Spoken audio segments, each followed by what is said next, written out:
Hello, I own a Zpacks Duplex tent and sometimes I wake up with a wet sleeping bag through condensation. So therefore I decided to buy a Zpacks Duplex XL tent. Both tents are ultralight backpacking tents. They're very similar, but they also have some distinct differences.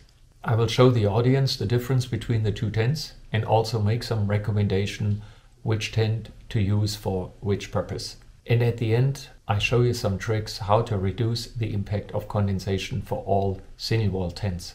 I want to make sure we understand that I'm not connected in any way with Zpacks, and all the findings are my own findings, are my own opinions, and certainly they are biased, but I try to be as neutral as possible.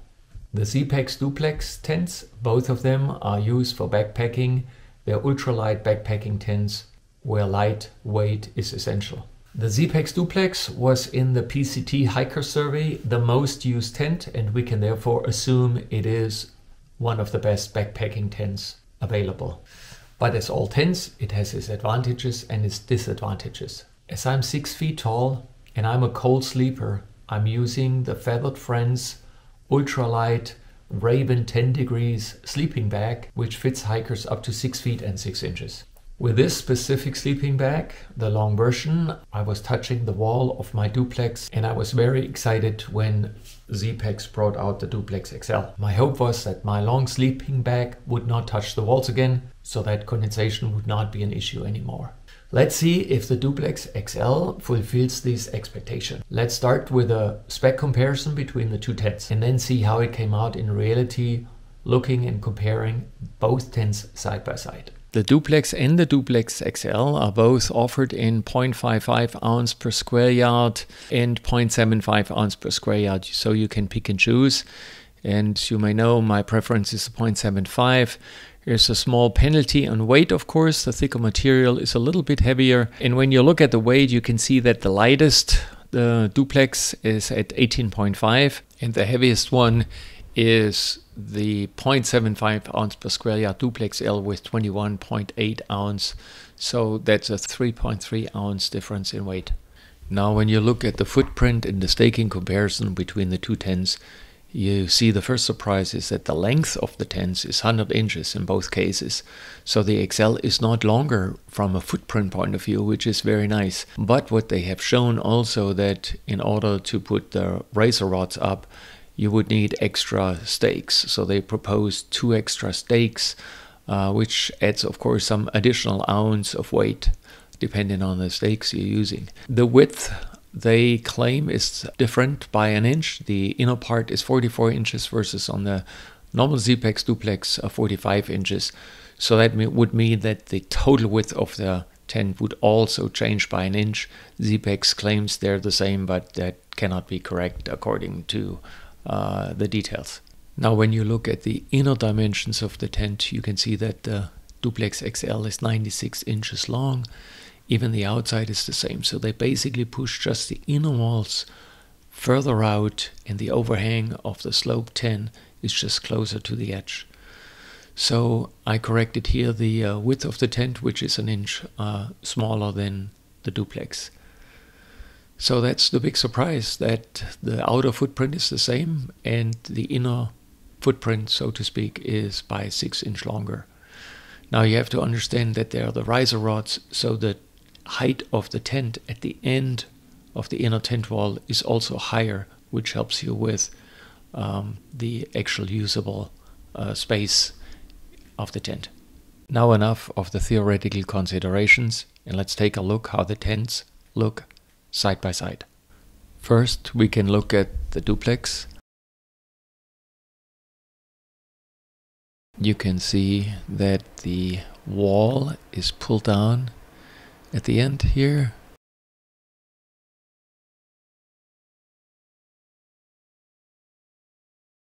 You can see I have one door flap down and the opposite door flap typically open so that you have good ventilation on the tent. You can also see that the door flaps are relatively high, so for good ventilation, if you are camping in the rain, then you just lower the tracking pole And that's a nice thing on a duplex, and you can basically pull the door flaps almost down to the ground. And so it's a very flexible tent from that point of view.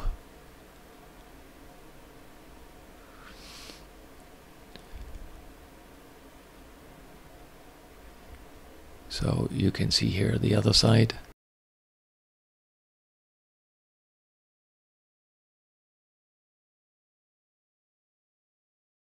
And now when you go over and look at the Duplex XL,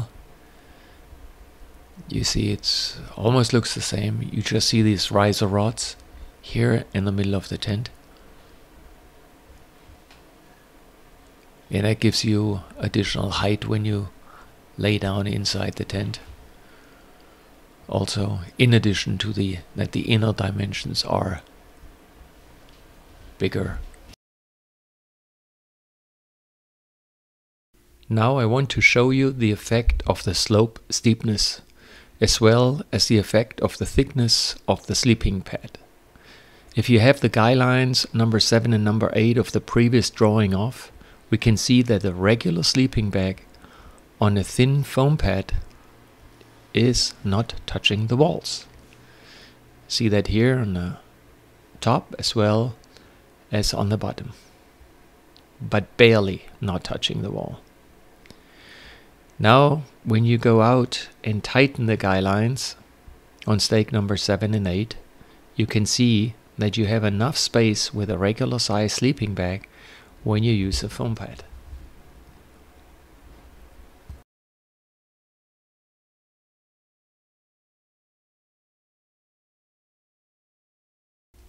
Now, when you use a regular size Thermarest Neo Air X-Lite with an R value of 4.2 and a thickness of 2.5 inch, and the regular size sleeping bag, you basically have a tiny bit of space left. In practical use, you barely have a perfect flat campsite, and you slide a bit during the night, and then when you have condensation you get a wet sleeping bag. The next option is to put carbon extenders on stake number 7 and 8, and with that you increase the slope of the tent even more. You can see that with the Neo Air X-Lite and a regular sleeping bag, you have now enough space so that you will not touch the walls.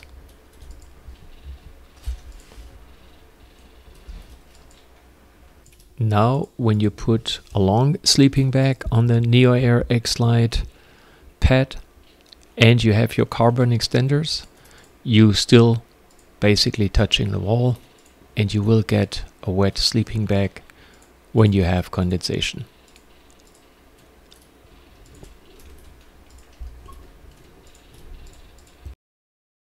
Now let's see how the Duplex XL works. When we go inside the Duplex XL and see how much more space we get using the Thermarest Neo Air X-Lite inflatable sleeping pad and using the Feathered Friends Raven 10 degree ultralight sleeping bag, which has a length of 6 feet and 6 inches. You can see that there is now space at the head and at the foot box, specifically towards the middle where the riser rods are.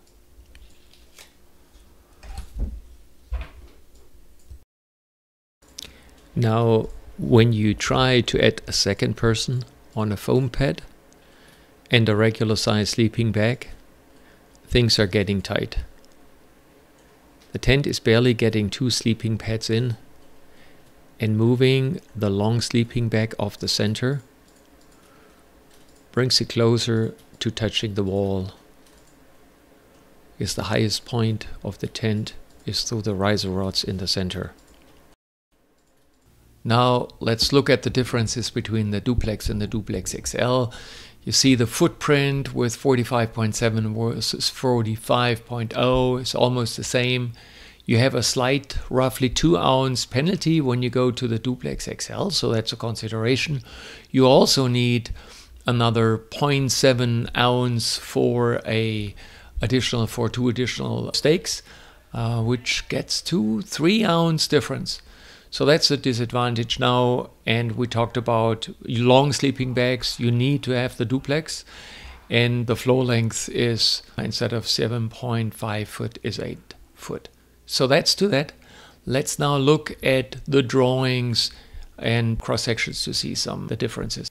All right, now when you look at the cross sections, you can see that the duplex in this drawing is touching basically the wall, and when condensation drops down along the slope of the tent, it would touch the sleeping bag on both sides. That is if you have the length of 90 inches. Now, if you look at the Duplex XL, it has 3 inches per side more, plus it has the riser rods which lift up basically the slope of the tent to a few inches higher up. So that means that built-up condensation will now flow outside of the tent and then drip down. So when you have a long sleeping bag and an inflatable sleeping pad, you will be better off on a Duplex XL. Now, before we come to a conclusion, we have to look at other considerations of not touching the wall, or how to avoid getting condensation on your single wall tent, specifically when you have a duplex already. So, and you have a quilt versus a sleeping bag. The quilt is shorter, so you have more space on the side, and you see this on the right side of this drawing here. Another option is if you use, instead of an inflatable sleeping pad, a closed cell foam pad, which is much thinner. It also saves you space in the vertical axis here. Higher temperature rated quilt, so if you use a 30 degree versus a 10 degrees quilt, that also saves you space in the vertical axis. You can certainly use carbon extenders to pull out the tent and get the tent slope a little bit higher up. And the fifth option is that you fold the end of your long sleeping bag inwards a little bit. If you have a loop, you can attach that to the zipper so that it will stay folded in. Now let us conclude and come up with a recommendation. So I think our research finds clearly that the duplex is optimal for hikers less than 6 feet tall.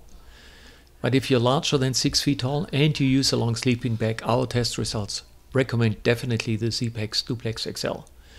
If you are using a small sleeping bag, we can definitely recommend you also the regular size duplex. And if you use a regular size sleeping bag, you can use the duplex, but the Duplex XL will help to reduce the impact of condensation. Now, if you have already a duplex, we talked about, consider to use a quilt, to use a closed cell foam pad as your sleeping pad, and or higher temperature rated quilt, which helps, and also some carbon extenders. And the fifth option is that you're folding the sleeping bag inwards to shorten the sleeping bag a little bit. If you use all of these, you could also extend basically the usability of the duplex, but to be on the safe side, a Duplex XL always will help you with condensation. This was it. I hope you enjoyed the comparison between the duplex and the Duplex XL. If you liked the video, please push the like button. And if you have any more insights, it would be great if you leave a comment in the comment line below. Thank you for your patience.